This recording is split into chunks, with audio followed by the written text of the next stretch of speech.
বিসমিল্লাহিররহমানিররহিম। আসসালামু আলাইকুম। Hello guys, kitchen হাউজে আপনাদের সবাইকে স্বাগত। আশা করি আপনারা ভালো আছেন। আল্লাহর রহমতে আমিও ভালো আছি। আমি মুরগির মাংস ভাজা করব, তাই আপনাদের সাথে শেয়ার করলাম।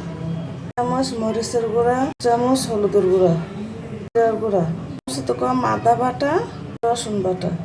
এখানে মুরগির মাংস কম, তাই হাফ চামচ করে দিয়েছি। চামচ লবণ দিয়েছি, লবণের পরিমাণ আপনারা বুঝে দেবেন। এখন আমি ভালো করে হাতের সাহায্যে মেখে নেব। এখন হয়ে গেছে, এখন আমি ভেজে নেব। এখন মাংসগুলো আমি ভেজে নিচ্ছি। এখন পরিমাণ মতো সয়াবিন তেল দিয়েছি।